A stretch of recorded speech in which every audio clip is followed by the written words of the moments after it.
Empezamos siempre ya solo.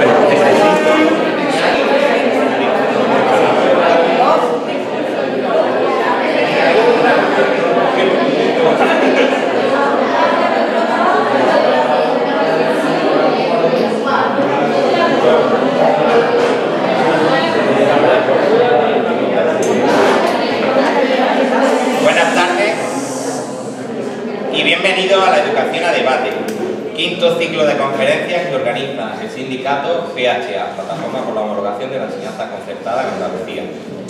Hace 3 años, en este mismo salón, Victoria Camps, a la postre Premio Nacional de Ensayo, nos ayudaba a creer en la educación. Y hace un año, en este salón, Javier Valle, experto en sistemas educativos comparados, nos demostraba que España no quedaba tan mal situada en los resultados del informe PISA, como algunos quieren hacernos creer. Que en valores máximos tenemos el equivalente a un notable y que nuestra cobertura educativa es de las más amplias, que estamos muy bien en equidad y que también nuestro sistema mostraba altos grados de homogeneidad. Nos hablaba de nuestras leyes educativas y de la necesidad de un amplio consenso para reformarlas y que no sea fruto de sueños iluminados. Ese mismo día, precisamente, se aprobaba el proyecto de la ley. Es por ello que en la Plataforma por la Homologación tenemos la plena convicción de que los docentes podemos aportar en política educativa y que debemos estar permanentemente informados por voces autorizadas, al margen de la contaminación oficial, y que además debemos ser partícipes del diseño de nuestra propia formación. Precisamente nuestra invitada de esta tarde ha repetido conferencias a lo largo de la geografía andaluza por aclamación popular, porque en cada provincia que la escuchábamos nos dejaba con ganas de más. Y hoy por fin la tenemos en Granada para presentarnos su proyecto Golden 5. Ella es María José Vera, doctora en psicología, experta en control de calidad educativa y coordina desde España la implementación del proyecto en el que participan otros países europeos, Bélgica, Noruega, Italia, Polonia y admirablemente Palestina. Este proyecto ha sido galardonado con el premio Convenio de la Comisión Europea de Educación. Golden 5 está dirigido al profesorado para ayudarle a conseguir un ambiente escolar más agradable y efectivo en el aula. Propone el uso de una serie de herramientas y estrategias que permiten el desarrollo de competencias para mejorar el progreso de los alumnos y de la clase como grupo. Trabaja en 5 áreas fundamentales: gestión del aula, relaciones, clima social, aprendizaje ajustado y cooperación entre familia y escuela. Hay que aclarar que esta charla es la presentación del proyecto y que mucho nos gustaría que se implantara el proyecto completo en nuestros centros educativos, que al menos se ofreciera desde la administración. Nuestro sindicato lo ha propuesto en los planes de formación del CEP de Granada, pero aún no hemos recibido respuesta. Además hay que destacar el carácter comprometido, proactivo y altruista de la ponente, la pasión que pone en su trabajo y la generosidad de la que hace gala, dedicando su energía a implementar el proyecto en zonas desfavorecidas. Estoy seguro que ella nos mostrará que los planes de formación, en cuya planificación participamos los docentes, nos ayudan a creer y a tener esperanza en la educación. María José, bienvenida, muchas gracias.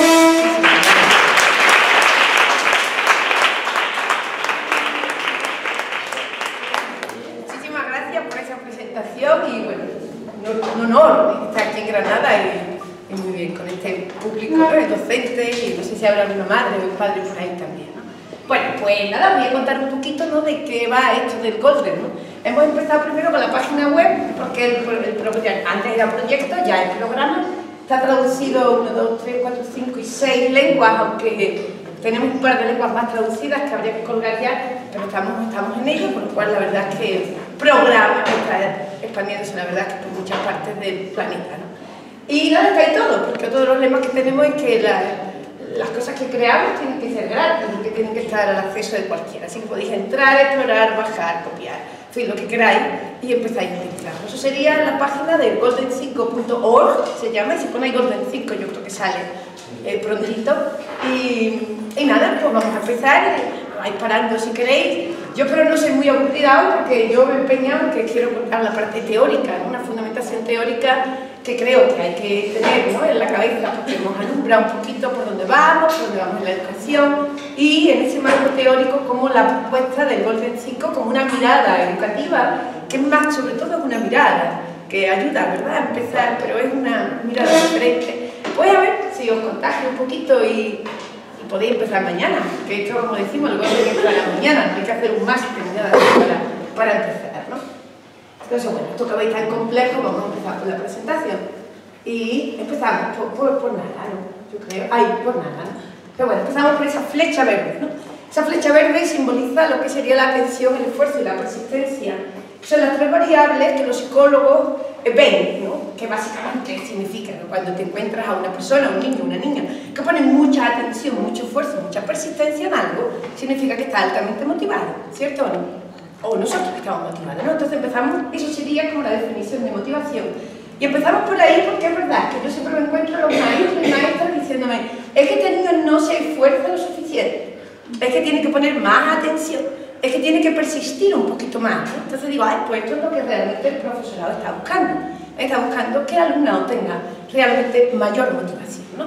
Entonces esto ha sido siempre el problema de la educación.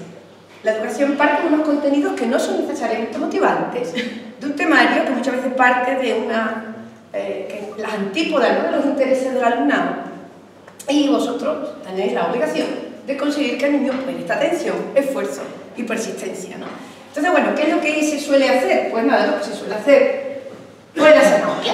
Es decir, vamos a premiar a aquellos niños que lo hacen mejor y vamos a, que sí que no se hace ya, y menos aquí, esto ya no se hace, pero antes sí se hacía, ¿no?, que castigar a aquel que no llega, ¿vale?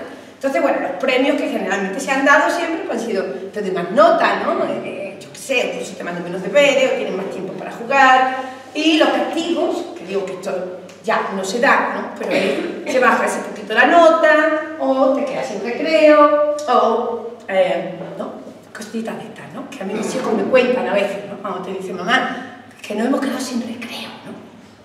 ¿Por qué? A ver, porque no hemos hecho los deberes, no nos hemos portado bien, ¿eh? Entonces, pero eso hay en algunas escuelas, ¿no? Entonces, bueno, ¿qué ocurre? Como veis, el paradigma conductista, ¿no?, que significa vamos a llevarlo como una zanahoria, premiando o castigando en función de que hagan lo que queremos, ¿no? El paradigma conductista sabemos que es viejo ya, fue de principios del siglo XX y esto ya pues, se ha depurado mucho, ¿no? Entonces, y tampoco funciona. Porque si lo observáis bien, veréis que tampoco funciona. Cuando mi hijo se quedaba sin recreo, no volvía después a la clase más motivado, volvía peor. Y volvía a me decir que a mí no me gusta el maestro, que a mí no me gusta el colegio, y mi hijo era uno más, ¿no?, de la clase, ¿no? Entonces, bueno, pues poquito a poco se va avanzando y esto pues ha quedado un poco atrás. Y aparecen ya nuevas teorías, sobre todo, en este caso, son teorías que aparecen a partir de los años 70, 1970, 1975, una teoría basada mucho en estudios pedagógicos de educadores que decían, bueno, vale, quizás esto no sabemos cómo hacerlo, ¿no?, pero es verdad que hay aulas que van mejor y otras que van peor, pues vamos a estudiarlas, a ver si conseguimos saber cuáles son las claves de aquellos que van mejor, ¿no? Y entonces aquí se hace un estudio de lo que se llama el contexto de aula.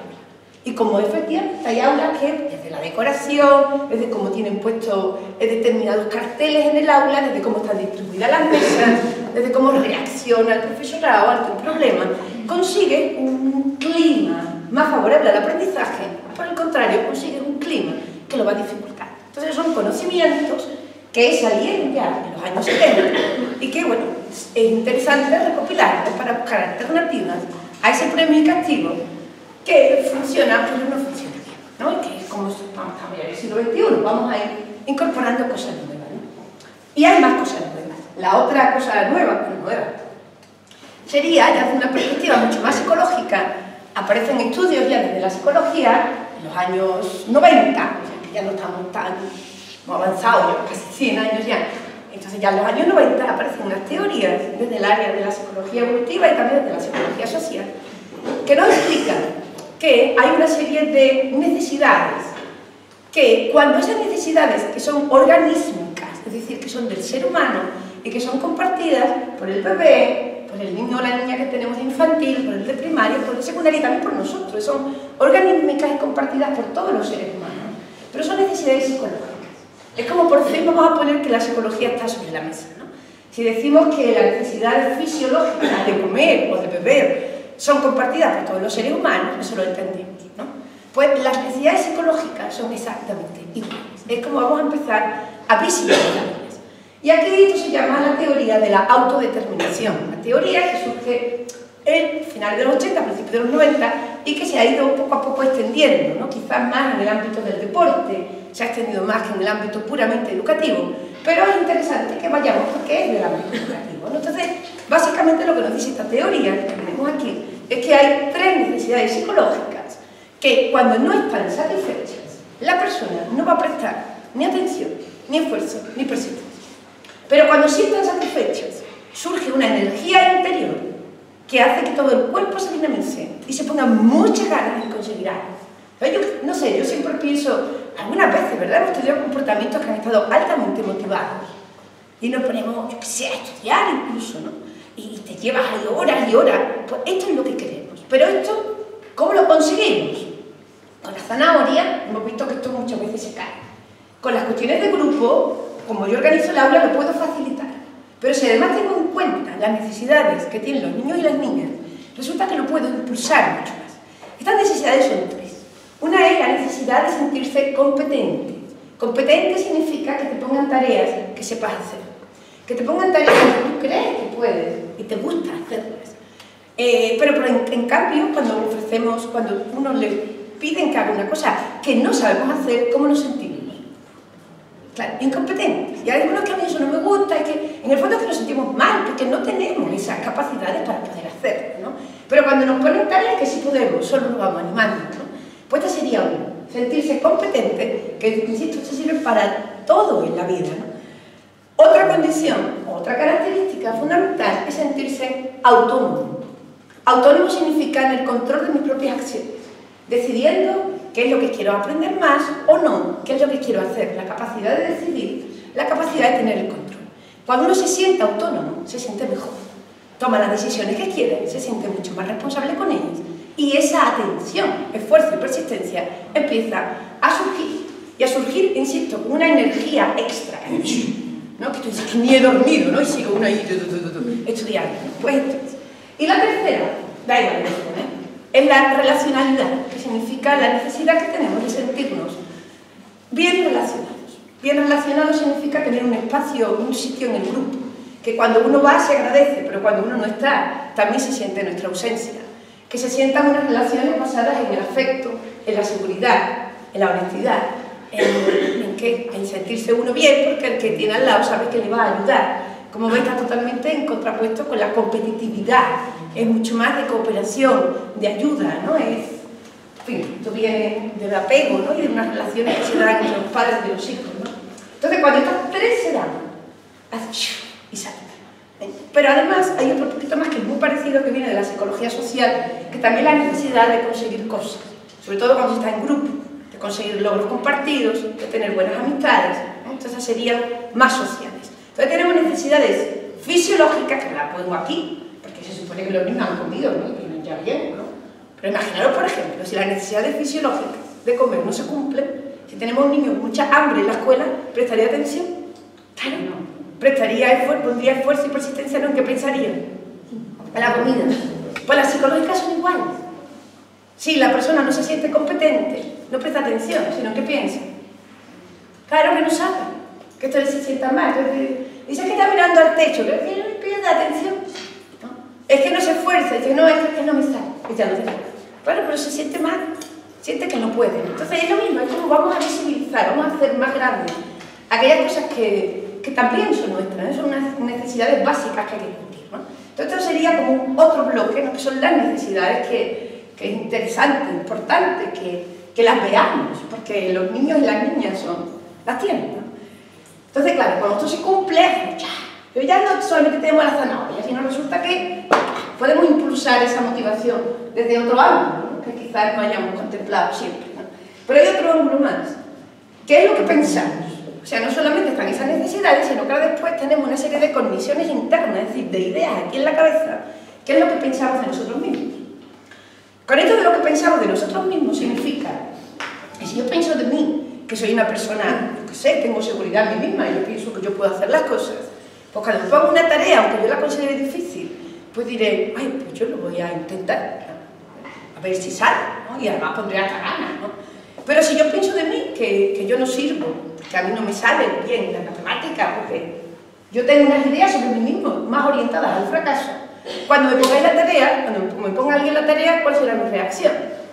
Claro, no, que yo no puedo, es que yo eso no me gusta, ¿no? Entonces aquí lo que llegamos a pensar es, cuidado, que también somos lo que pensamos, y somos lo que pensamos sobre nosotros mismos.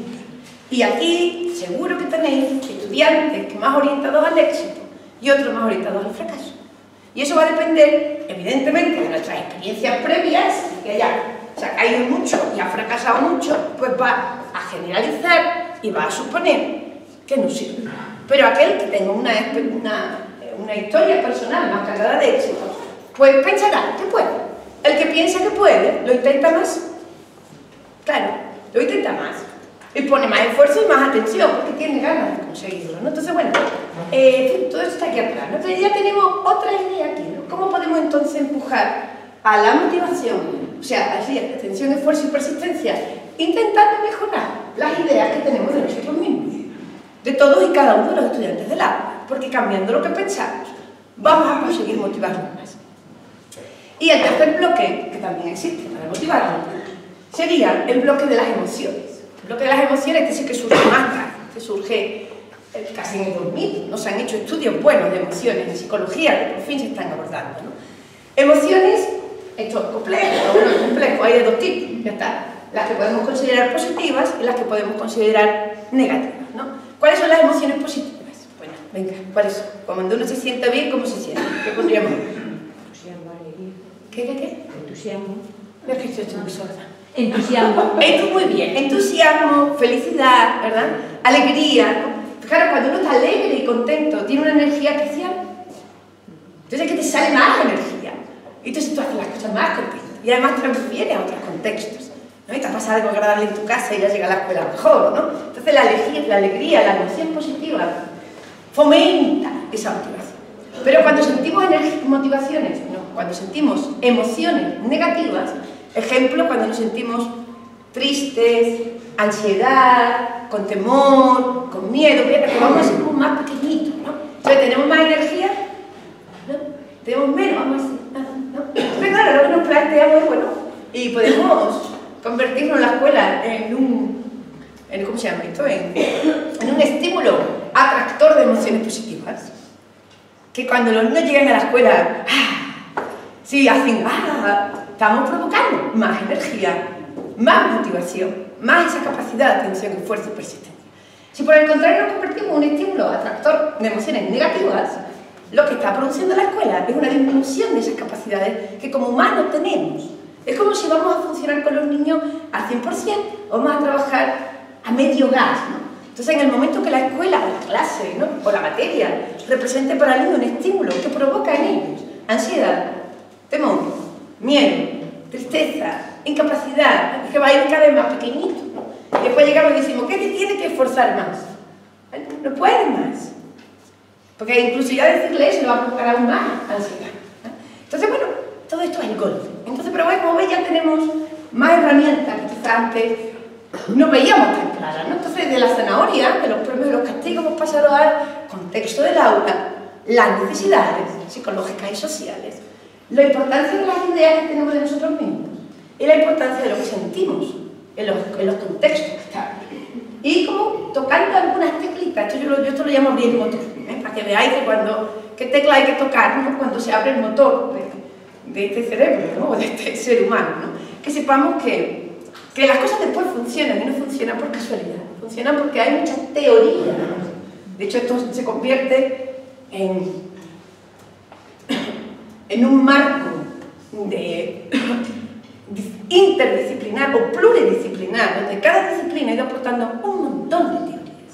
O sea, todo esto hay, yo qué sé, cuántos libros, artículos, yo he revisado muchísimo, pero hay muchísimo más. O sea, estamos hablando, yo siempre lo digo, de personas que han hecho sus tesis doctorales, que han dedicado su vida, ¿no? A demostrar que este poquito cambia.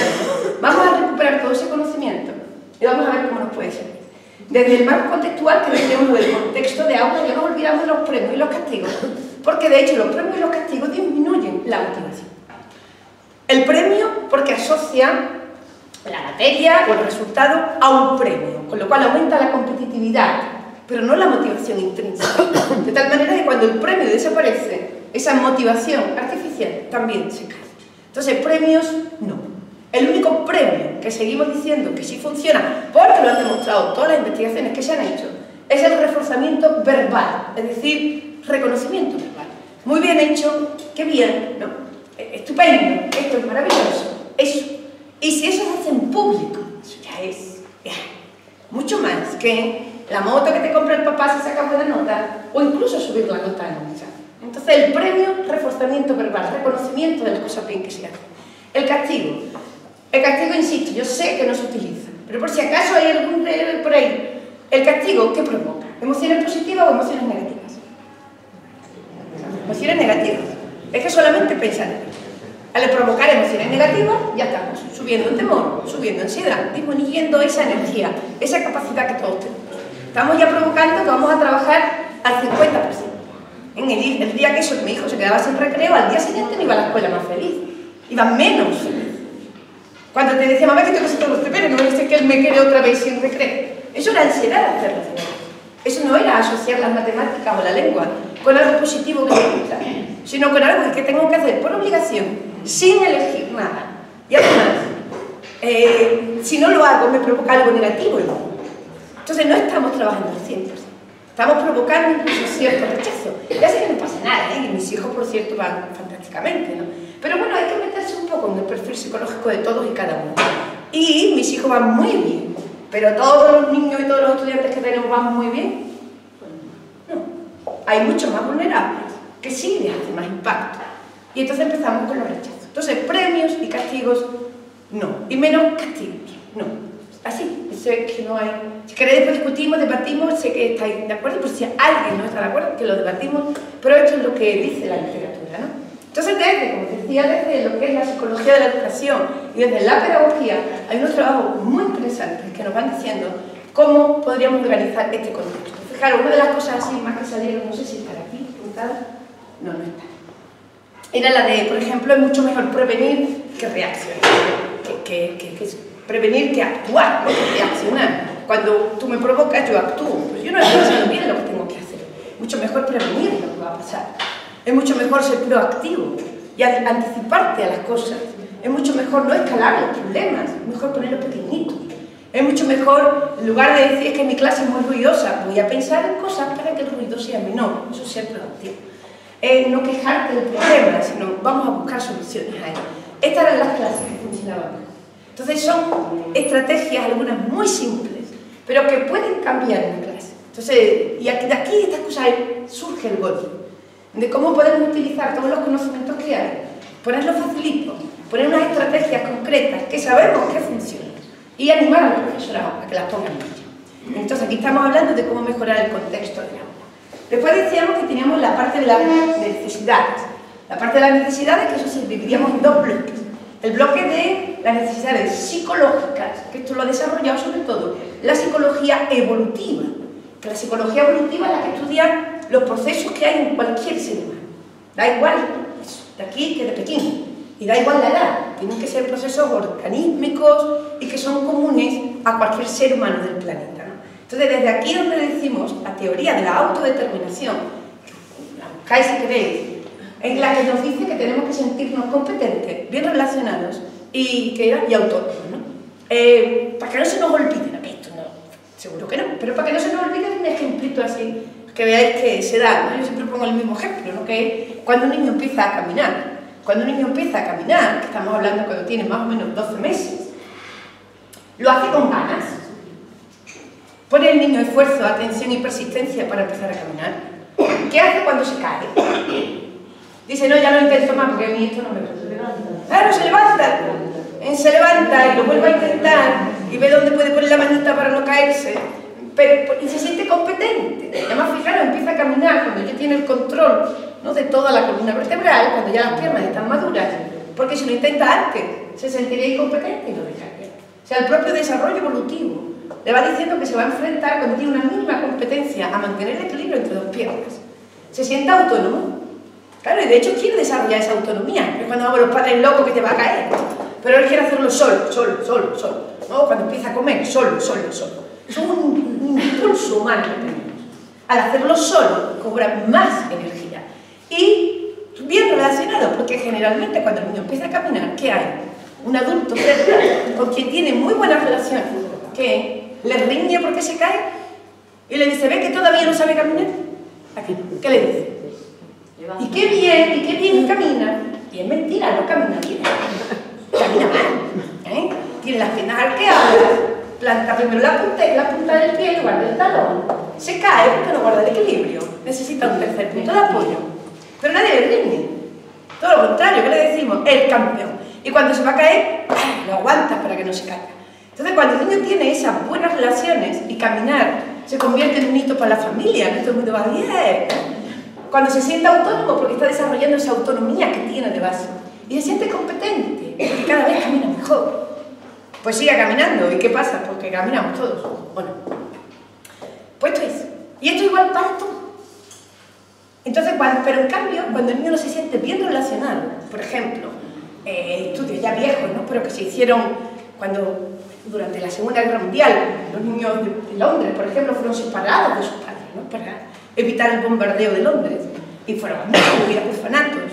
¿Qué es lo que se observaba? Que si cualquier niño normal empieza a caminar a los 12 meses, los niños en un orfanato que no tenían esas buenas relaciones, esas relaciones afectuosas, de seguridad, de facilitación, de confianza, pues caminaban a los 18 meses.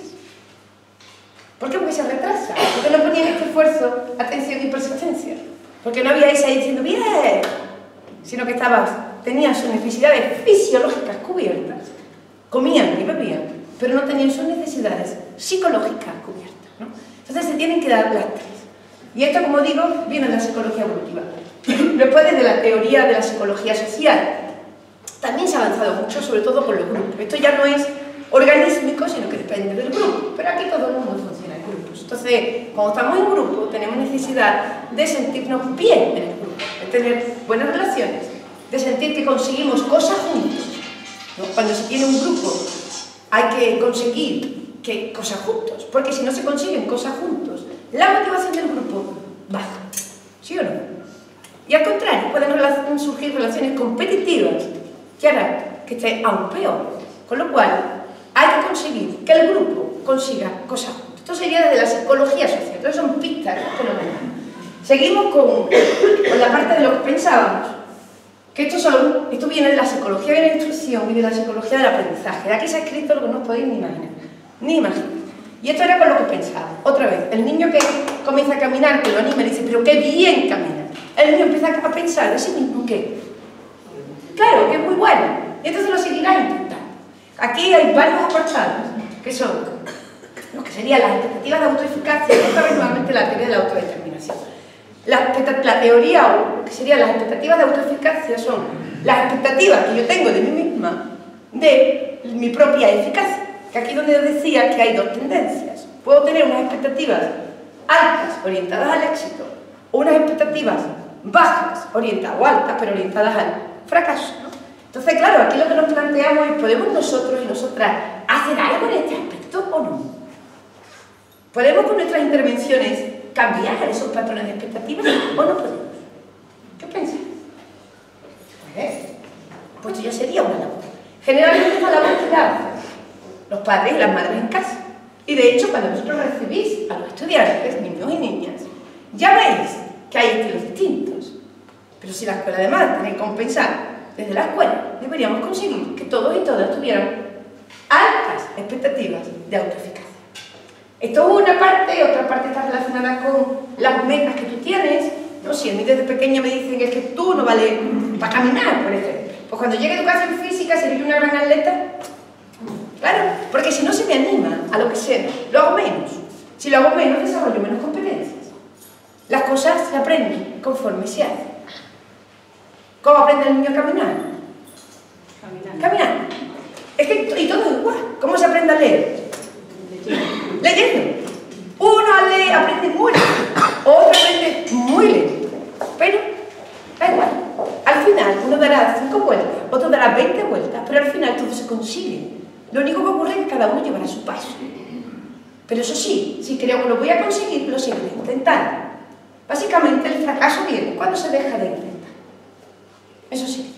Entonces, bueno, ¿qué podemos hacer ahí para conseguirlo? Que serían las teorías que vienen de la psicología del aprendizaje. Por último, hacemos las emociones, que esto viene, estas flechitas ahí, de las teorías, de las atribuciones y de las expectativas. Que significa, más o menos, si a mí es más o menos igual, o sea, si yo estoy en un entorno de atribuciones positivas, solamente se dicen cosas bellas, cosas buenas de mí, se ponen grandes mis logros, se ponen pequeños mis fracasos, se hablan de las altas expectativas que hay. ¿Creceré en un entorno emocional positivo que sacará lo mejor de mí?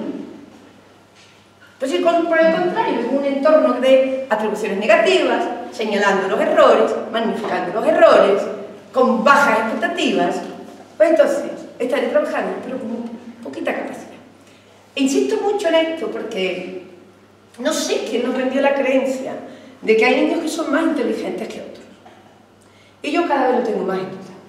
Yo siempre digo, más o menos tenemos la misma materia gris, ¿no? Y nacemos más o menos con el mismo número de neuronas. Hay gente que tiene mayor capacidad. Nosotros somos todos Homo sapiens sapiens, de la misma especie. Tenemos más o menos las mismas características. Entonces, ¿por qué hay esas diferencias? Porque unos funcionan 100%, otros al 80% y otros desgraciadamente funcionan al 40%. Que es cuando me decís, es que este niño no se esfuerza. Es que no está funcionando con todas sus posibilidades, está funcionando a bajo gas. Al funcionar a bajo gas tendrá peor rendimiento. Pero nada más. Yo no creo que haya mucha más diferencia, a menos que nos encontremos con una dificultad de aprendizaje que tenga un sustrato neurológico, que ya sí podemos decir que hay un problema. Que hasta ahí se compensa. Hasta ahí se compensa. Entonces, ¿hay niños más listos y más torpes? No. Hay niños que lo tendrán que intentar más veces y otros que lo tendrán que intentar menos. Nada más. Bueno, ¿y qué más da si uno tiene que hacer 10 veces, o sea, repetir 10 veces la palabra y el otro 3? ¿Sabes? Al final todo se consigue. Y si no, fijaros en los videojuegos. No sé si vuestros hijos, alumnos, juegan a los videojuegos. ¿Habéis visto niños que son muy torpes con los videojuegos y niños que son muy listos con los videojuegos? Veréis que uno supera las fases más rápidas y otro las supera más lentas. Pero al final todos Dios las supera. Nada más. Ahora el videojuego es verdad que está autoprogramado para fomentar la atención, el esfuerzo, ¿no? Y la persistencia. Porque no están motivados, no están motivados, no están jugando. Entonces eso es, las capacidades las tenemos. Lo que tenemos que ver ahora es cómo podemos llevar todo esto al entorno educativo.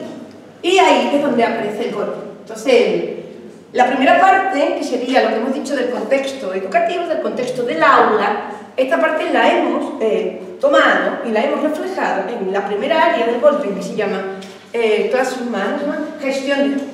¿Vale? Gestión de aula, que es cómo puedo utilizar todo este conocimiento para gestionar el aula mejor y conseguir facilitar un entorno de aprendizaje que favorezca la motivación, que favorezca que todo el mundo dé lo más, ¿no?, de sí mismo, ¿no? Para ello decíamos que lo más importante era prevenir versus reaccionar, comentamos antes, ser proactivo y facilitar los éxitos, facilitar aquello que nosotros queremos que pase y no confrontar. Ya veremos esto por ti. Entonces de ahí cogemos lo que sería el área 1. La parte 2, que era lo que necesitamos, ahí entran 2 áreas, son 5 áreas las que tenemos. Entonces el contexto sería la gestión de aula, todo el conocimiento que tenemos, sobre todo de la relacionalidad, de la importancia de tener buenas relaciones basadas en la confianza, en ¿qué hemos dicho más? En la ayuda, no sé, yo veo ahí suave. Es que esto viene sobre todo de las relaciones afectivas de padres con bebés, donde la psicología evolutiva cogió todo el conocimiento, ¿no?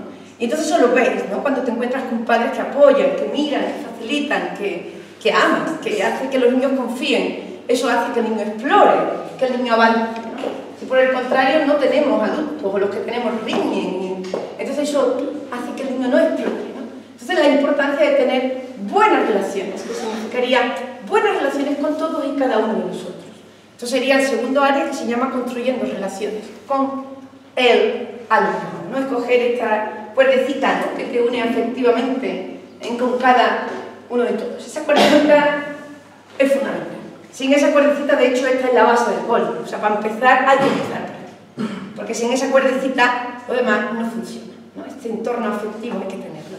Después, la parte de necesidades sociales se ha cubierto con el área 3, que es el clima social, que es como conseguir que el aula sea un equipo, que se consigan cosas juntos, que haya metas comunes, que haya relaciones de amistad entre ellos, no de discriminación, no de competitividad, sino de cooperación, de ayuda, de apoyo, de eso, me explico, ¿verdad?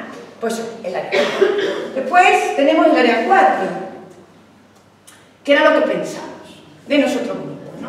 Entonces, bueno, este se trabaja en muchas partes, pero el área 4 le hemos llamado el aprendizaje ajustado, que es cómo conseguir que los niños se sientan competentes y autónomos cuando estamos explicando en el aula y cuando estamos poniendo tareas.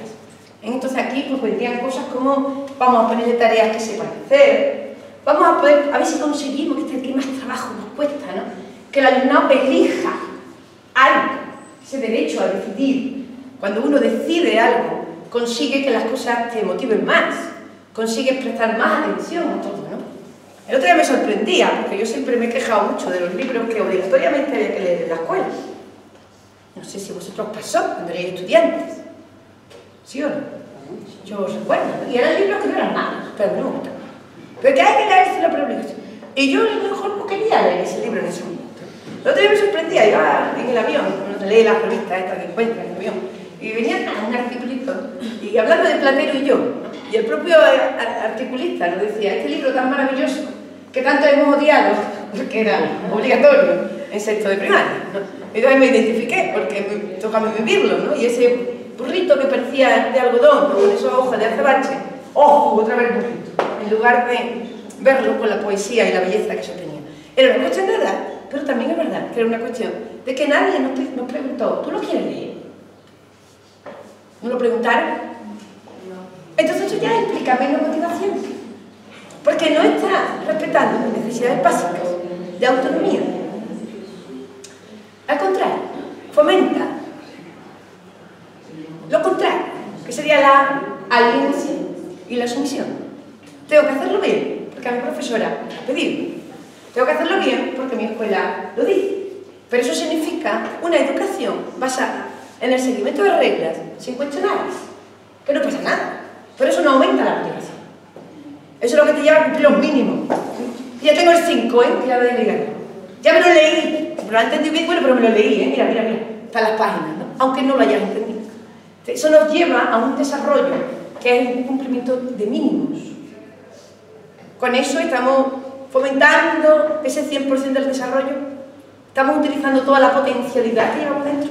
Entonces aquí es lo que nos planteamos, ¿no? Se pueden hacer pequeñas cosas para que emana esa energía.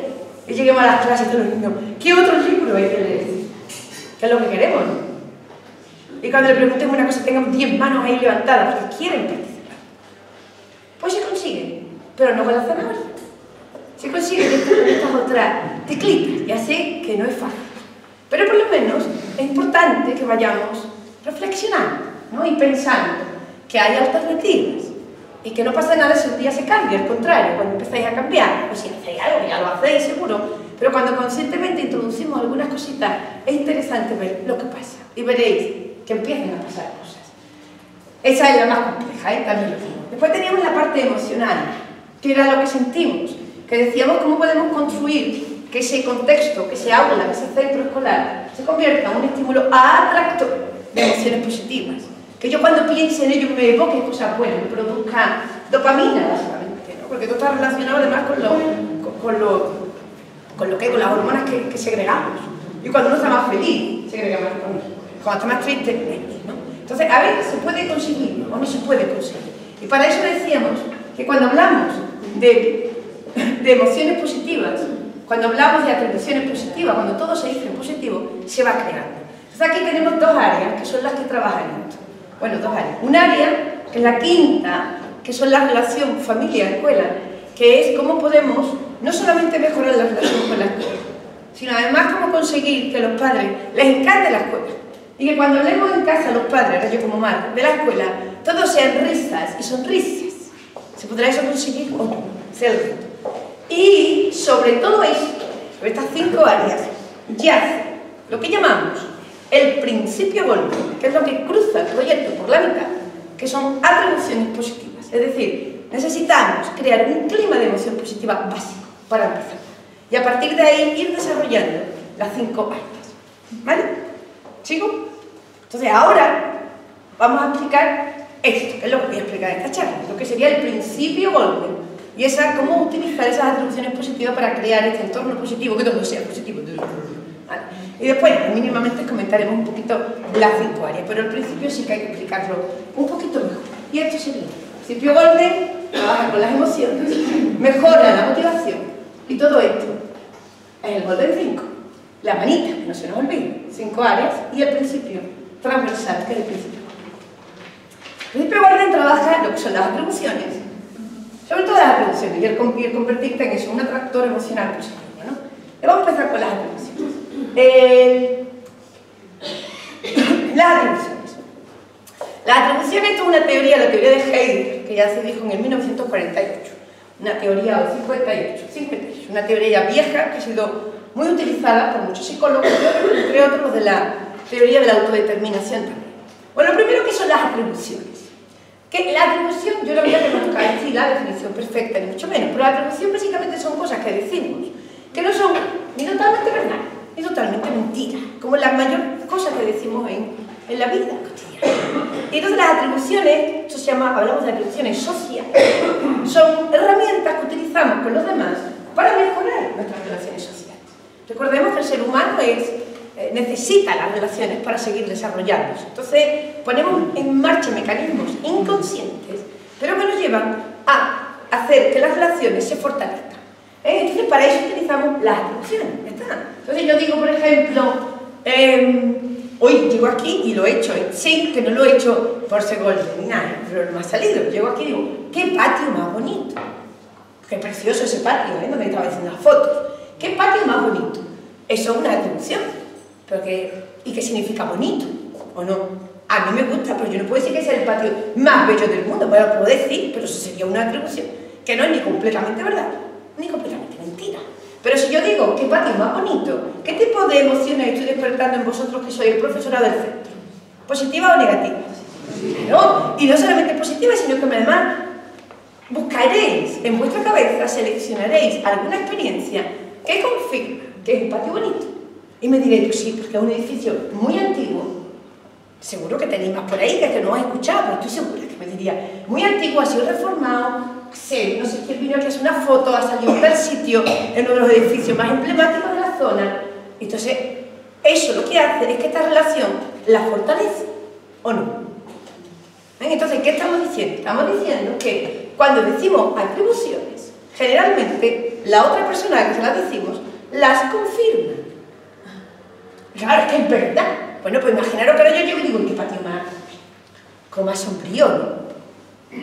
Pues también, seguramente cada vez que llama, es verdad, que falta un poco de luz. De hecho, no hemos puesto ese techo. Seguro que hay alguien que lo confirma.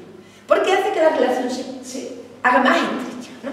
Entonces, esto es una cosa que hacemos sin darnos cuenta, que es confirmar las atribuciones que los otros nos dicen, que es lo que está puesto ahí, ¿vale? Las personas actúan sobre la base de sus creencias, sean ciertas o no. Si dos personas comparten la misma actitud, o la misma creencia, o la misma atribución, esa relación se fortalece más. Por eso digo que lo hacemos de manera como inconsciente, ¿no? Yo llego y digo, mira, me he comprado unas lentejas que esta marca sale buenísima. Pues seguro que te dirá, oye, pues verdad, que lo te das, pero yo que... Entonces, esta es la... Porque claro, si alguien te dice algo, tú todo el tiempo estás, no, eso no es así. Esa relación se debilita.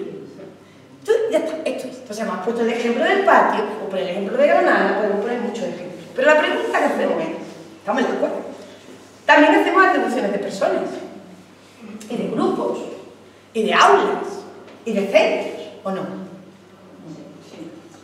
Y decimos, sí, esa persona es que es muy buena en la clase, participa, está atento, y además presta atención en las pruebas que se le pasan, en los ejercicios. Yo estoy compartiendo una atribución con el profesor. Entonces el profesor te dirá, oye, pues verdad, que en mi clase también participa mucho, ¿vale? Entonces compartimos una atribución positiva.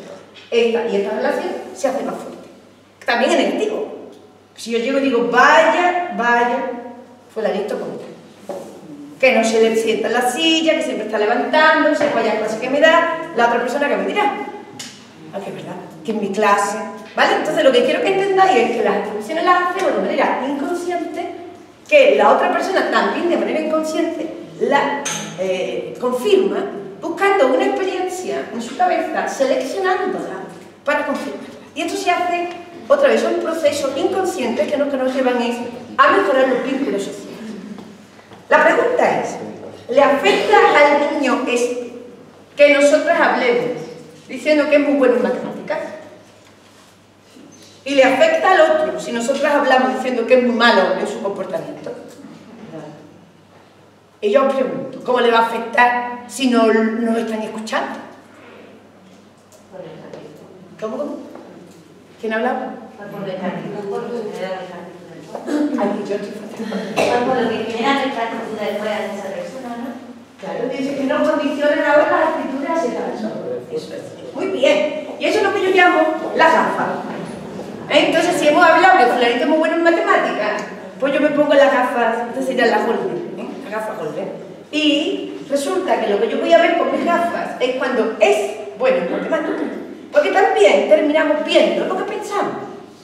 Y si yo pienso que es bueno en matemáticas, eso es lo que voy a hacer. Y si hace un ejercicio mal, ¿lo veré o no lo veré? No lo veo. O si lo veo, lo minimizo. Y digo, bueno, se ha equivocado en una tontería, porque es muy listo en matemáticas, ¿eh? Entonces ya es. Entonces son las gafas Holden. Y eso depende de lo que pensamos. Y lo que pensamos depende muchas veces de las atribuciones. Y las atribuciones hemos dicho que no son ni nada. Es muy bueno en matemáticas. ¿Eso qué significa? ¿Sabe la tabla? Ya es bueno. Podría resolver un problema de física cuántica. Verá cómo no lo sabe hacer. No. Pero eso no es un Pokémon. Y es que es un mal.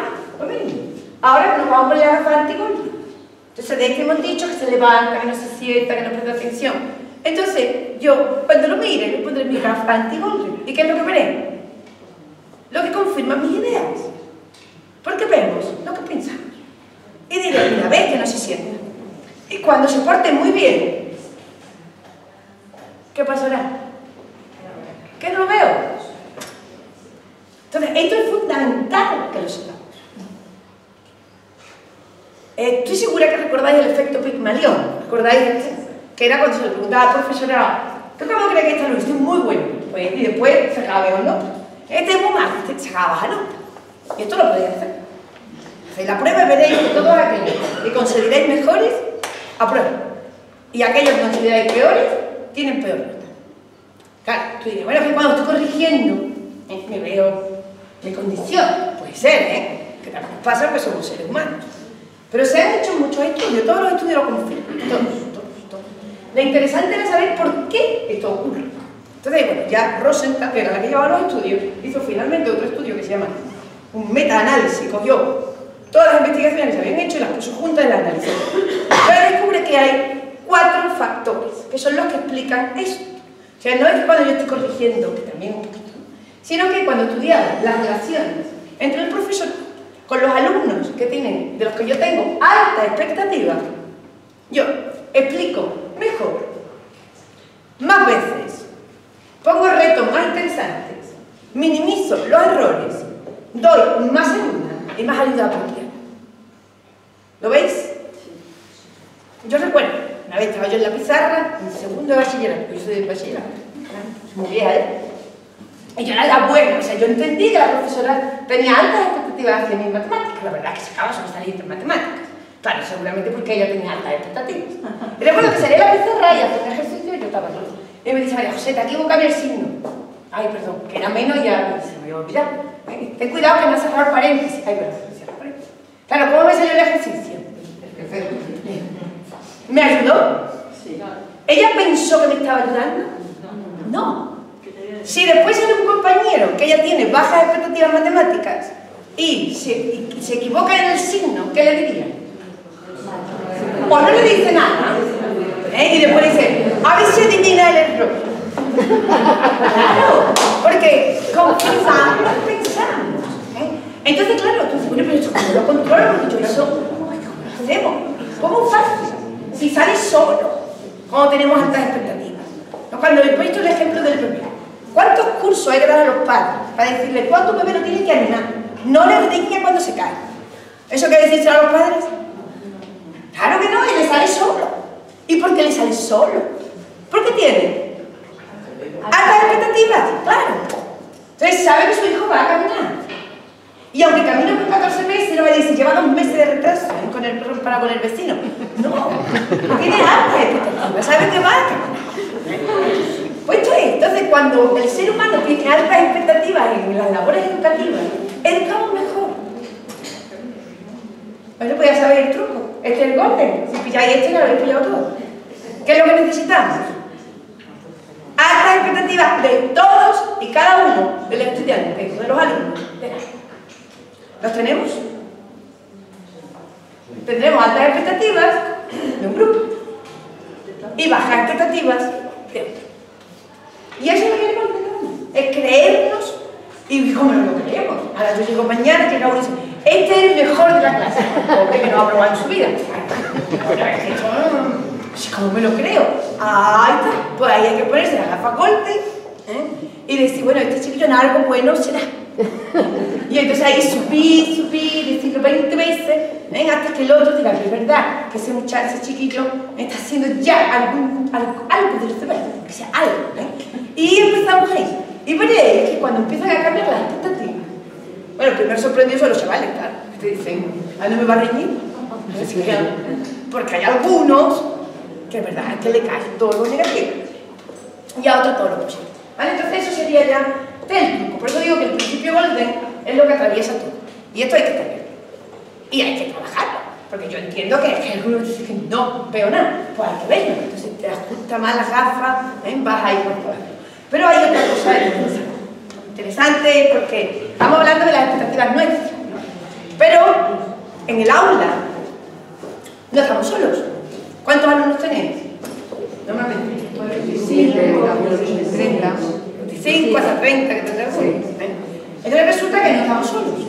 Y cuando la profesora decía de mí, muy bien María José, qué bien te ha salido el problema, y me había ayudado, qué bien te ha salido el problema, está haciendo explícitas sus expectativas hacia los 25. Ahora los 25 empiezan a funcionar igual. Esto es igual. Los 25 que pensarán ahora, María José es buena en matemáticas. Eso se llama el efecto audiencia. Y como María José es buena en matemáticas, cuando yo salga a la pizarra, la clase pensará que yo lo voy a hacer bien. Y como la clase piensa que yo lo voy a hacer bien, pues yo salgo a la pizarra muy tranquila. Además, si me equivoco, me va a ayudar. Y si no, me van a ayudar ellos. Y lo haré bien. Con lo cual, estamos transformando ya el aula en un estímulo, un estímulo atractor de emociones positivas. A menos para mí. ¿Sufriré yo ansiedad cuando diga bien matemáticas? Ancha Castilla por mis matemáticas. Claro, si no tengo ningún idea. Y de hecho, el día que yo lo haga fatal en la pizarra y haga el ejercicio mal, la audiencia empezará a pensar que yo soy mala en matemáticas. No. ¿Qué dirán? Un mal día lo tiene cualquiera, no habrá dormido bien, pero vamos al otro caso. Que yo soy mala en matemáticas. Y la profesora dice eso. Otra vez te has equivocado. Siéntate y ahora sale listo. Venga listo a hacerlo, ¿no? Entonces, en el momento que yo digo, te ha salido mal, es que ves que otra vez te has equivocado. Estoy compartiendo con la audiencia expectativas negativas. Y lo mismo, ahora cuando la audiencia comparte una expectativa negativa, va el chiquillo y lo hace bien. ¿Vale? Va y lo hace bien, sin que nadie lo ayude. ¿Qué pensará la audiencia? Claro, ha tenido suerte, pero alguien se lo habrá dicho. Pero bueno, claro, entonces nos convertimos, esto se convierte al final. En el caso de los buenos va bien, o sea, de los buenos, de los que pensamos positivamente va bien, pero de los negativos se convierte en actos de indefensión y capacidad. Pues ¿cómo salen de ahí? Si solamente se ve lo negativo de ellos. Entonces cuidado, porque este es el efecto audiencia, que este es muy fuerte. Si es fuerte para uno, imaginaros cuando es compartido por 25.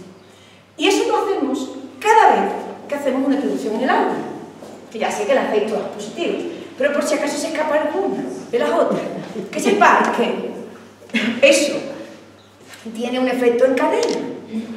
Y ahora, cuando este chiquillo llega a la clase de matemáticas y lo pongan a hacer un ejercicio en la mesa, este chiquillo solamente de pensar que tiene que salir a la pizarra, ¿qué tipo de emociones se despiertan en él? ¿Positivas o negativas?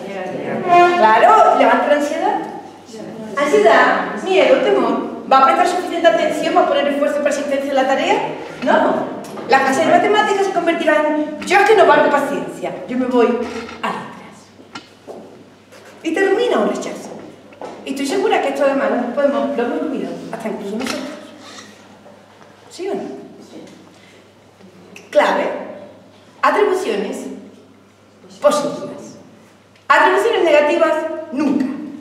Nunca. Y ahora me diréis, ay, Que no, que hay algunos que hay que decirse.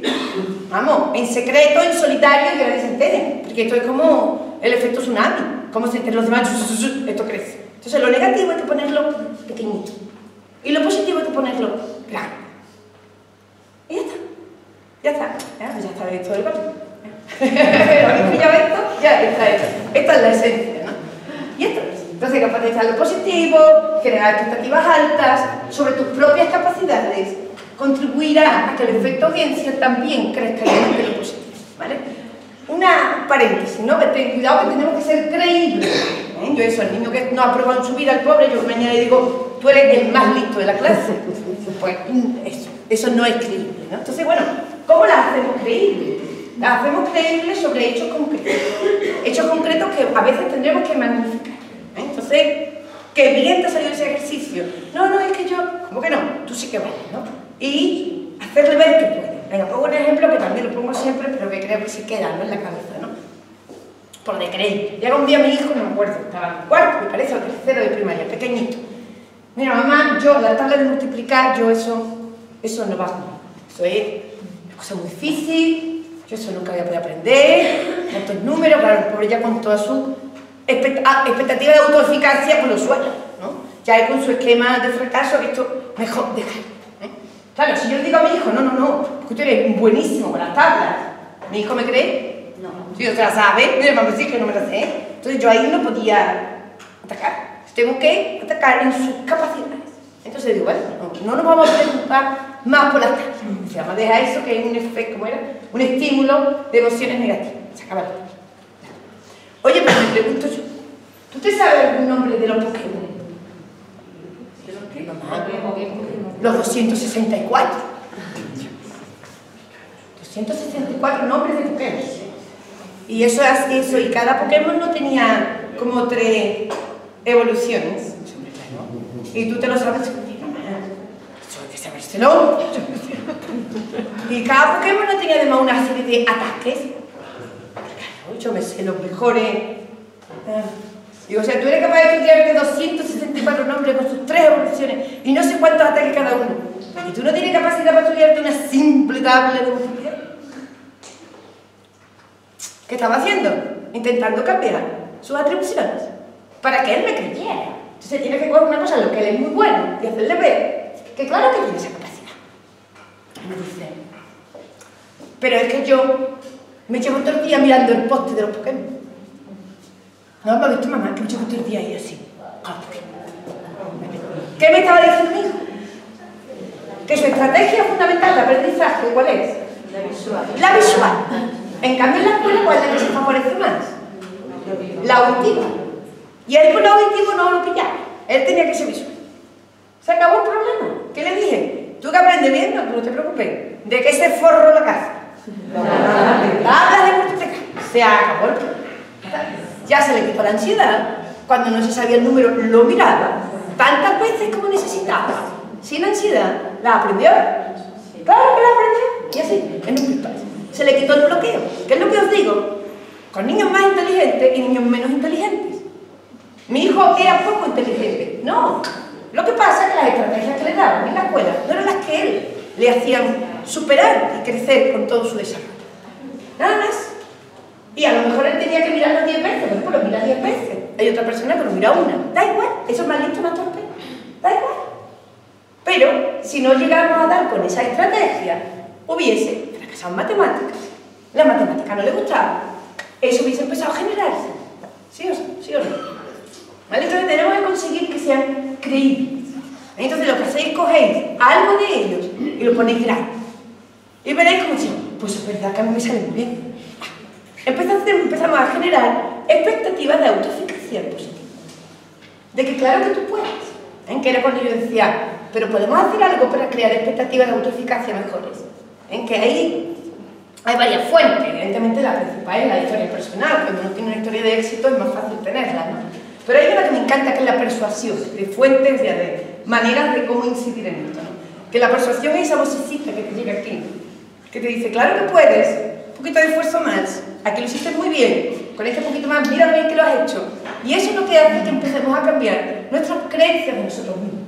Entonces tenemos que conseguir que todos los niños tengan esas expectativas positivas hacia ellos mismos, con atribuciones positivas, que les haga sentir que equivocarse no pasa nada, que el error es una fuente de aprendizaje, que hay muchas maneras de conseguir las cosas, que si no se consigue la tabla de memoria, se ve en el lápiz, no recordáis los lápices estos de la tabla, cuando éramos chicas, que estábamos todo el día mirando, y los cuadernillos rubios por detrás, que era todo el tiempo buscando el cuadernillo que estaba en la tabla. Pues esto no es tan complicado. Pero, como veis, estamos pensando en estrategias de aprendizaje, diversidad, decir cosas positivas, la persona delante del grupo, facilitar los éxitos, aplaudir cuando el éxito se ha dado y cuando el fracaso se da, ponerlo pequeñito, pequeñito. Si lo hacemos, ¿creéis que los niños van a estar más motivados? Eso fue lo que queríamos saber. Entonces hicimos una investigación en los 5 países que creemos un proyecto para ver si, cambiando estas pequeñas cositas, si el profesor con su dedo mágico, señalando estas cosas, haciendo estos comentarios, organizando el contexto de una manera que facilite el aprendizaje, conseguía mejorar la motivación, la autoestima, el rendimiento académico y el ajuste escolar que bajo la motivación, ¿vale? Lo hicimos en los 5 países y salió mucho. Cuanto más cambios se introdujeron, más grandes fueron los cambios observados. Cuanto menos cambios del profesorado, menos cambios por parte del alumnado. Subió todo, pero lo que es más fácil de observar, que no vas a estar pasándote vosotros, ¿no? Lo que es más fácil de observar es el rendimiento escolar, porque eso lo evaluáis, ¿no? Cada 3 meses, ¿no? Entonces eso es más fácil de evaluar. Y eso es lo primero que se nota. Cómo aumenta el rendimiento. Lo que nosotros llamamos, lo que en general llamamos rendimiento académico, que es hacer mejor los trabajos, ¿no? Y estas cosas. Esto es lo más fácil que se observa.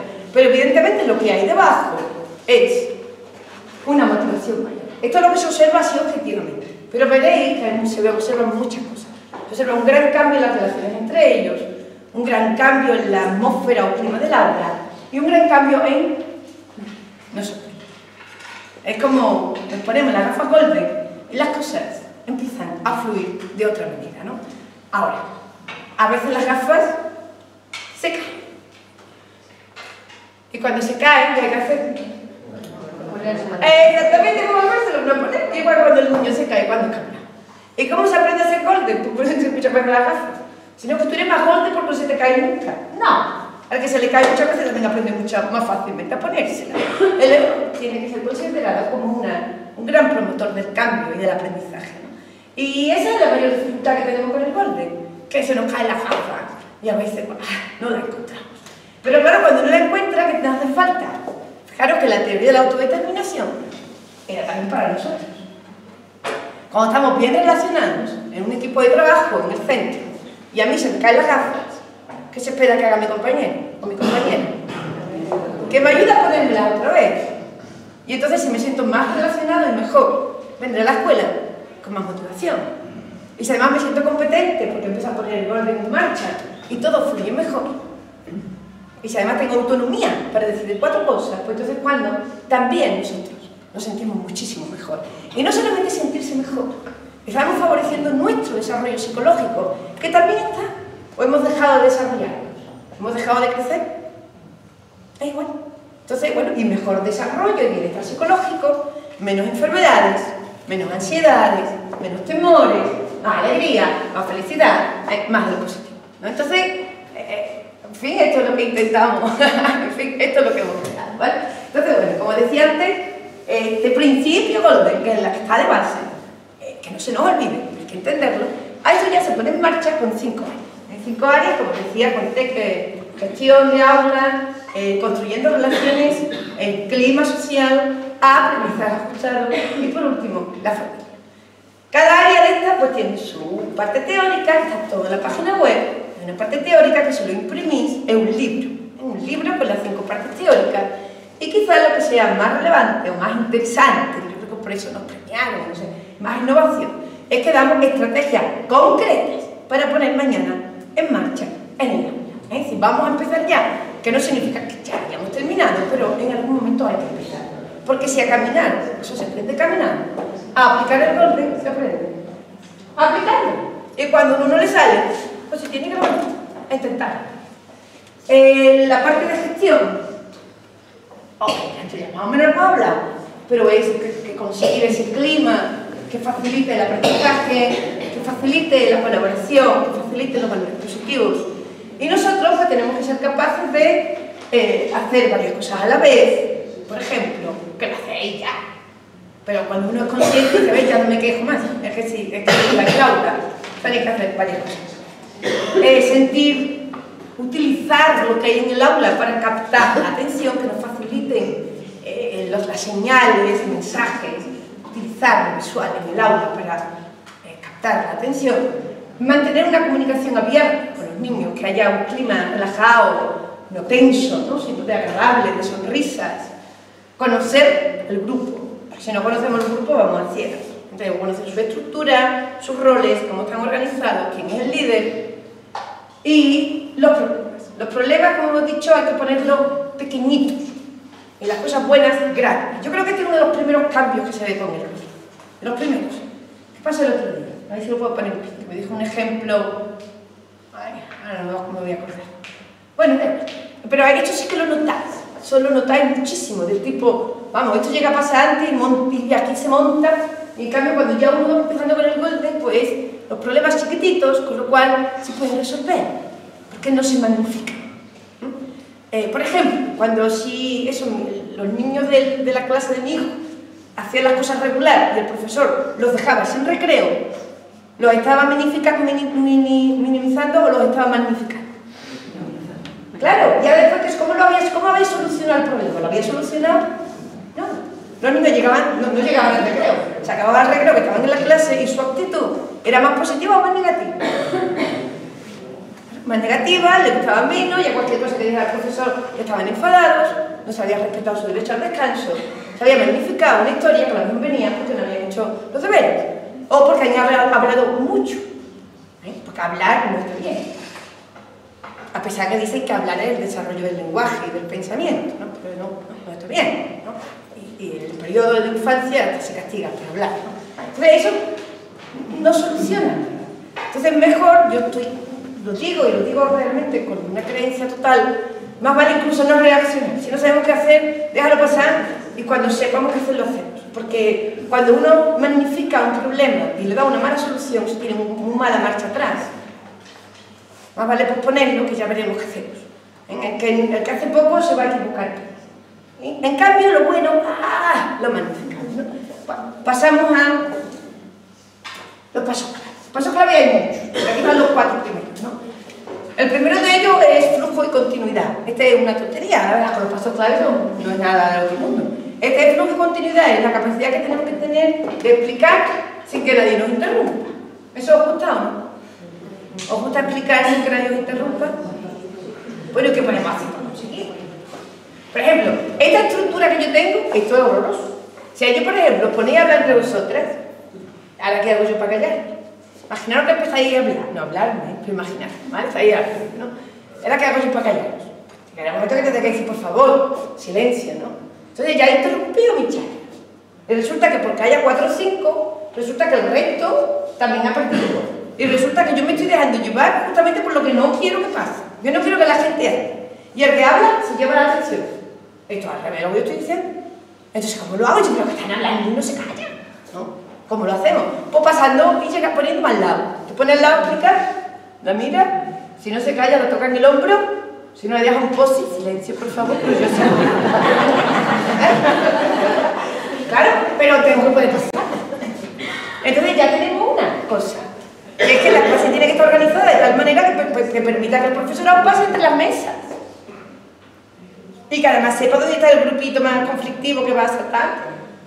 Y llega un momento que tendrás que ponerte a explicar allí. Y además tendrás allí un cartel grande que ponga silencio. Y a este que va a hablar dice, tú sigue hablando, pero le está diciendo que mira allí. ¿No? Y entonces resulta que moviéndote, señalando, tocando, poniendo un post-it, haciendo señas, que esperen, consigues explicar. Por lo menos sabiendo que no debes de reñir al que habla, porque entonces te ha llevado toda la atención. Y de hecho lo sabéis, que muchas veces los chavales hacen esto para captar la atención. Bueno, y se van a decir, hasta que no llega y... Pues tú qué quieres, mi atención la va a tener, pero cuando haga lo que yo quiero. Si yo quiero que estés callado, pues entonces me sentaré a tu lado, te sonreiré, diré, bien, 3 minutos, y tú te vas reforzando, aunque sean 3 minutos. Y después le dirás, ¡ay, está fantástico! Dije justamente lo que yo quería. Estamos despertando ya emociones positivas, mejorando la relación, yo viendo lo que quiero. Y es como llevar al grupo donde yo quiero llevar, no que me lleve a mí, donde yo no quiero llevar. Seguimos con las consecuencias. La sensación tuya, ¿cuál es? Cuando tú puedes llevar el aula. Bueno, claro, positiva. Y uno se siente más competente. Pues de hecho yo creo que castigamos cuando ya lo tenemos que hacer. Yo creo que el castigo es una frustración que ya... No sé, uno que hace que se riñe, o grita, o castiga. Pero no una cosa que planifiquemos y se voy a castigar yo a la clase entera. ¿A que no? Entonces surge como una reacción porque no tenemos más herramientas. Entonces lo que estamos diciendo con el golden es que hay más, hay una caja entera. Hay que empezar a utilizarla, a cultivar. Utiliza el alicate aquí el destornillador, aquí el martillito, aquí, en fin. Ve aquí utilizando todas estas herramientas, poquito a poco, pues verás que hay muchas. Y entonces, ¿qué ocurre? Que esto también va cada vez menos, porque ya se va a ver como reacción. ¿Vale? El 1-2, el 1-2 es la atención positiva. Este es el que es obligatorio para mañana. Podéis pasar por el que queráis. Pero este es obligatorio. Este es ponerte la gafa. Que llega a la clase y tienes que decir ante la clase completa aquello que tú quieres que se repita. Entonces yo llego a la clase y está todo el mundo en pie a hablar, pero aquí tengo 3 niñas esperando así. Claro, yo puedo hacer otra vez esta clase, eso es, estoy prestando atención a lo que yo no quiero. Pues yo me callo. ¿Y qué digo? Yo, mira, la mejor clase, mira que 3 niñas. Esta es la mejor clase que tengo, mira aquí. Y lo digo, sentadas, esperándome, sonriendo, con el libro abierto, esto es fantástico. Cara a los demás. Claro, y entonces diré, ¿veis que es fantástico? Mira, como ya se ha sentado, y no le diré, tú te sientas tal. No, nosotros calla. Y el que nunca se sienta, que se va acercando a la silla, lo sienta tú y dices, míralo, qué bien sentado. Y uno va facilitando para felicitar. Porque hemos dicho que el único premio que recibe es el reforzamiento verbal. Y como es gratis, ¿qué cuesta decir muy bien? Enhorabuena, gracias, esto es fantástico. Vamos a darle mucho. Y para darle mucho, para felicitar mucho, tengo que facilitar los éxitos. Y para facilitar los éxitos tengo que decir lo que yo quiero que pase y ya empezar, y ya empezar. Entonces, atención positiva significa esto. Que yo creo que es una mirada diferente. Por eso le decíamos que el golden realmente es una mirada. Porque, por lo menos yo, mi experiencia en la clase ha sido otra. Y mis hijos lo que me cuentan, mis hijos están en Sevilla, que será distinto por allí, ¿no? Es distinto, ¿no? Eso, pues se riñe públicamente al que no ha hecho los deberes, al que no se sienta, ignorando otras herramientas que hay que facilitan las cosas. Entonces yo diría y os vais a reír. También viene el sentido del humor. Porque veréis que dirán, está pasando algo, maestra, está distinta. Y ahí vais a ir jugando y lo vais pillando, ¿no? Y a lo mejor diciendo que estamos con el gol, lo podéis decir. Y algunos ya, que no nos estamos diferentes, ¿no? Proyectos que hemos metido. Y de hecho, en algunos centros ha pasado que han ido clases enteras, hablar con el director y dice, queremos el lo mismo que está haciendo esta profesora, que esos niños están más felices que nosotros. O sea, que ellos lo notan, ¿no? Lo notan y veréis que eso, que empiezan las sonrisas, empiezan... Y el otro día, tengo gente de infantil aquí, de primaria sí, ¿no? Sí. El otro día hicimos una experiencia en Cádiz y lo hicimos solamente con gente de infantil. El Golden se hizo originariamente para primaria, para secundaria. Los primeros cursos de secundaria, que sabéis que donde más problemas hay, el profesorado se queja más, y esto es compartido en toda Europa. Entonces, bueno, pues vamos a abordar esos 13, 14 años, ¿no? Que es una etapa evolutiva compleja, una etapa de preadolescencia, adolescencia, donde, en fin, la verdad es que pasan muchas cosas en primero y segundo que era necesario. Pero una vez creado, dice, esto vale para todo. Yo lo aplico en la universidad, se aplica en el bachillerato, en primaria es mucho más fácil, porque estamos más tiempo con el alumnado, lo conocemos más. Y en infantil, digo, pues sí, infantil es golden en sí mismo, ¿no? ¿O no? ¿Quién le va a reñir a un niño de 3 años? Y es que esto tiene que ser golden. Total, pero estas maestras se empeñaron. No, pues si soy golden ya, si soy diferente. Yo qué sé, son un grupo por lo menos de 50, pero bueno, vale. Y la verdad es que decían, ¿no? Y una de las cosas que decían, uno de los cambios que no hemos visto son los niños, porque ahora los niños nos imitan. O sea, otro tiempo, muy bien, profesora, ¡Qué bien! Y cuando me equivocaba, me decían, no te preocupes, equivocarse está muy bien. Entonces era como, me decían que los niños, que se ha transmitido a ellos. Entonces, no solamente entre ellos, sino también entre ellos hacia mí.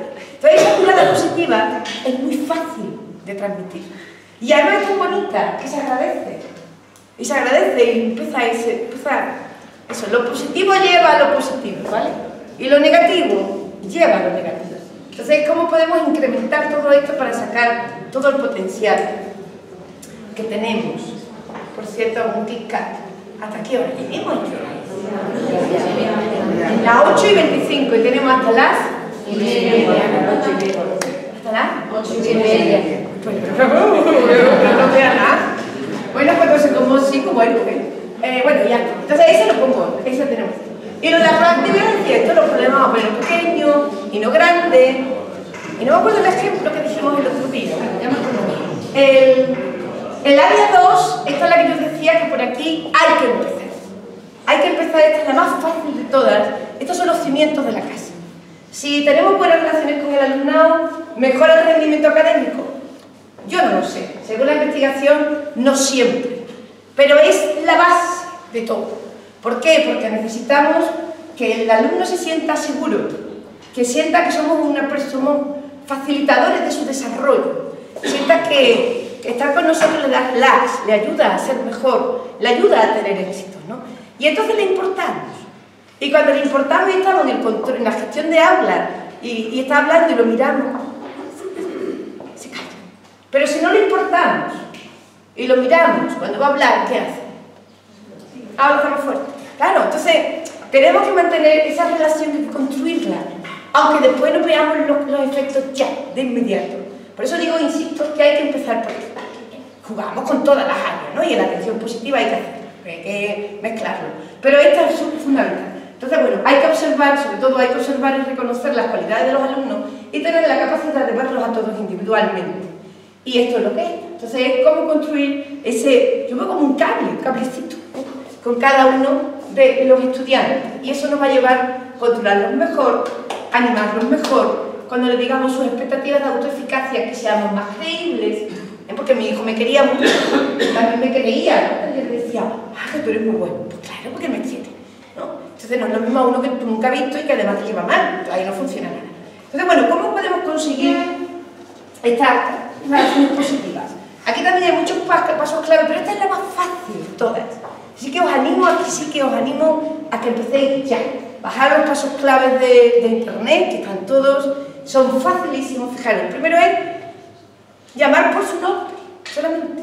Cuando yo te diga, ¿ha hecho los deberes? No te llamo, Carmen. Que diga, hola Carmen, qué bien, ¿a que te ha hecho los deberes? Ven, a ver, tú digas, no lo ha hecho. Bueno, 10 minutitos y ahora lo haces. ¡Ay, ese era el ejemplo! Ese era el ejemplo. Una profesora que me decía el otro día, creo que era de secundaria, dice, de un niño que estábamos corrigiendo los deberes de matemáticas, los ejercicios, ¿no? Dice, no había hecho nada. Entonces, claro, no estaba aprendiendo porque estaba como mucho copiando los resultados. Dice, entonces le dije, mira, ¿por qué no te, si quieres, me parece mejor que te salga un poquito, que allí hay otro aula, intenta hacer algunos ejercicios para que después te incorpores y ya sigas el ritmo de la clase, porque además tú sabes hacerlo muy bien. Pero me miró, salió, hizo sus deberes, volvió, siguió el ritmo de la clase. Dice, antes, ¿qué hubiese hecho? Claro, la bronca, no lo has hecho, hasta quedar aquí, cópialo, todo negativo. Dice, y había, esto lo hemos hecho varias veces, había una chica de magisterio haciendo las prácticas y le dijo, yo nunca había visto esto en este colegio.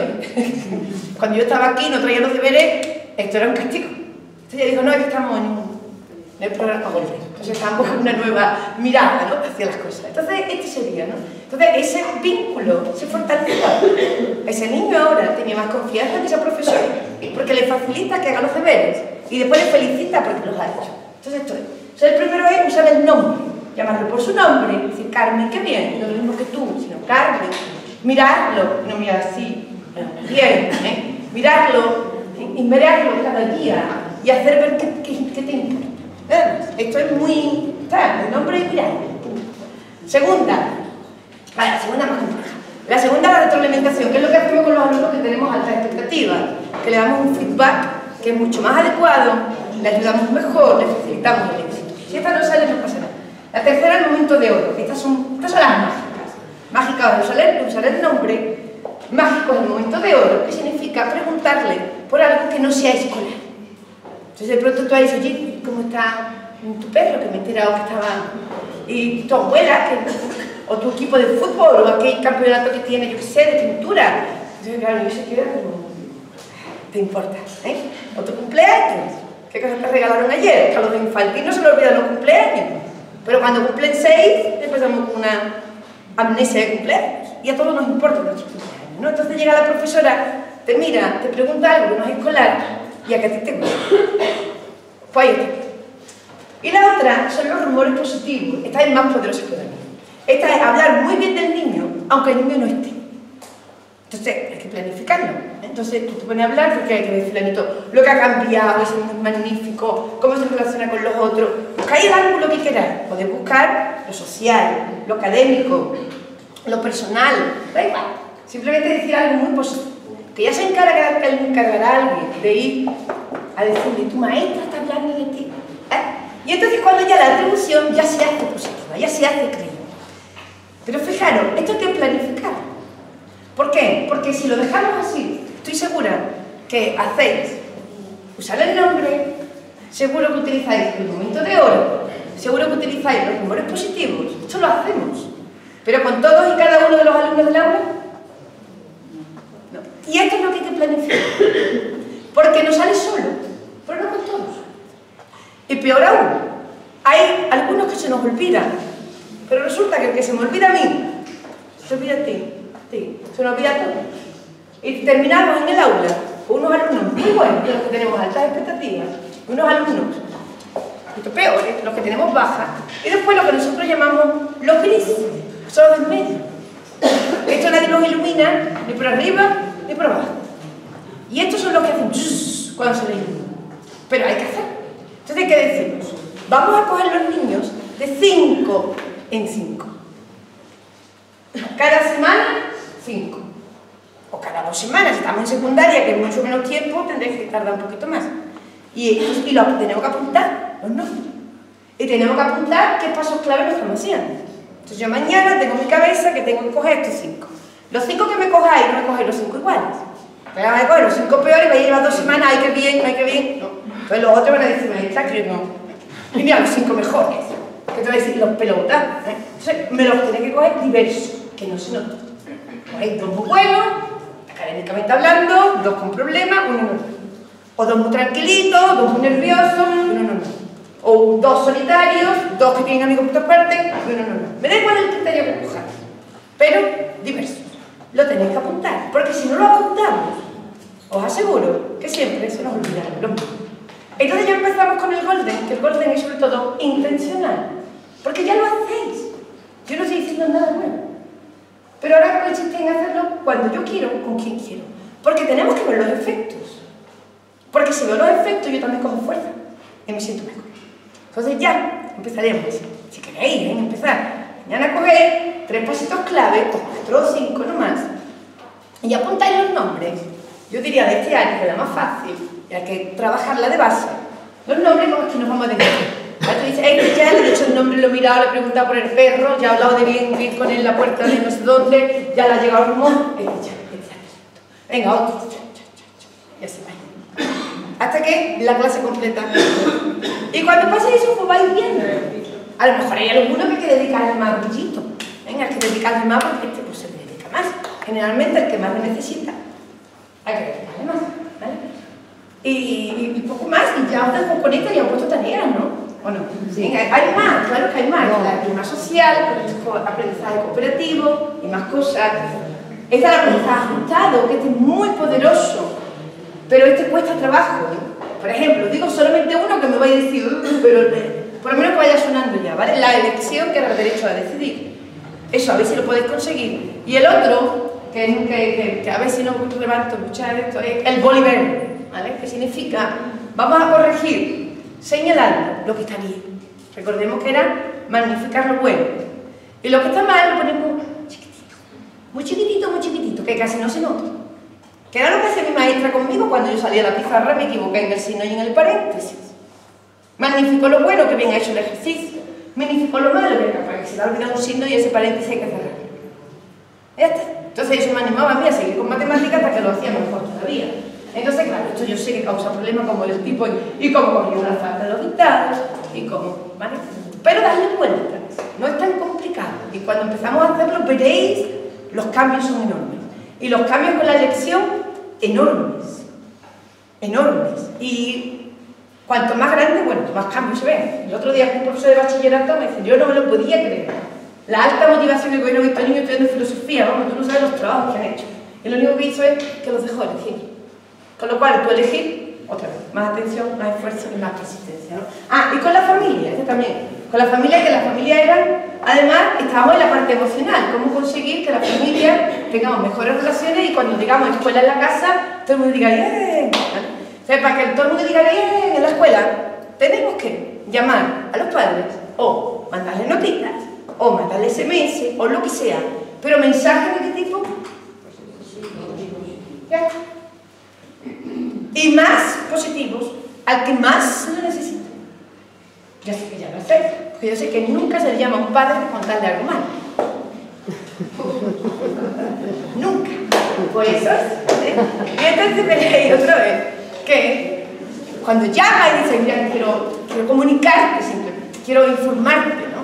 Pero contento que estamos con tu niño en el centro, en el aula, porque, bueno, algunos dirán que que mi hijo tiene 15 años y todavía nadie me ha llamado, claro, lo que va, es peor. Entonces, claro, también tenemos que ser creíbles. Entonces, porque ponemos a Gafa Golden, ha ayudado a no sé quién en el recreo, me ha ayudado con las tareas de la clase, viene cada vez mejor, cada vez hace más deberes, está en la línea correcta, estamos tan contentos. Que claro, cuando ese niño llega a su casa y la madre y él empiezan a hablar de la escuela, ¿cuál será la actitud hacia la escuela?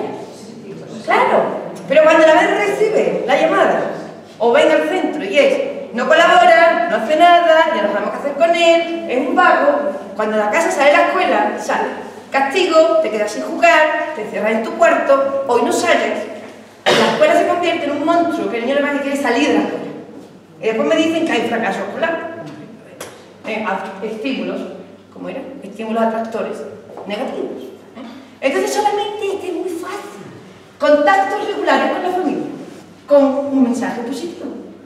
El teléfono, una notita especial para los 5 elegidos. Entonces los 5 elegidos ya se van a llevar algunos pasitos claros de construcción de relaciones y en la familia. Y va escogiendo de 5 en 5. Entonces claro, esa semana tendréis más ojos para eso. Porque tenéis, a este le tengo que decir algo, les digo, ¿no? Tengo que tendré que buscar, tengo que decirle algo. Y veréis que, pero al mismo tiempo, ¿cuál es la sensación que esto provoca en nosotras? En nosotros. Positivo también, porque solamente vamos buscando aquello que queremos ver, ¿no? Y esto es, ¿no? En definitiva, es crear una atmósfera adecuada para que el alumno se agolden y brille. Tenemos que conseguir que todos brillen y con los recursos que más o menos proporcionamos, ¿no? Desarrollar una atmósfera positiva, ver los cambios, sentirnos protagonistas, crecer, investigar y mejorar, porque nosotros vamos a sentir más competentes, ¿no? Somos los líderes de nuestra clase. Lo que hacemos importa mucho, somos los que vamos llevando este equipo, ¿no? Y facilita el Golden el inicio de estos procesos, un programa abierto, estimula la innovación, la mejora de la enseñanza y el brillar, tanto para el alumnado como para el profesorado, en un ambiente diverso, respetuoso, abierto, en una organización de aprendizaje que es la escuela, y donde el error es necesario para seguir aprendiendo. Así que, muchísimas gracias.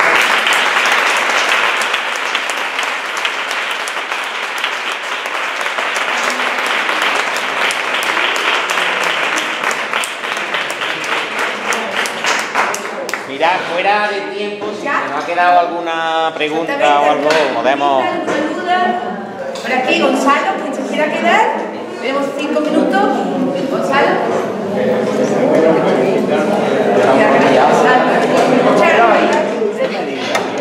Es muy tarde, no hubiéramos quedado aquí mucho más rato, se lo dicen, pero es que estamos aquí, es la segunda que...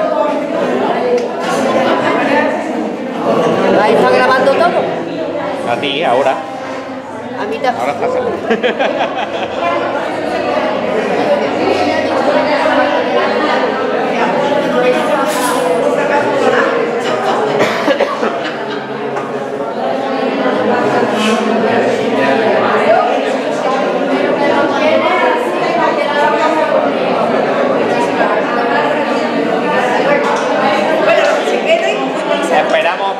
niños.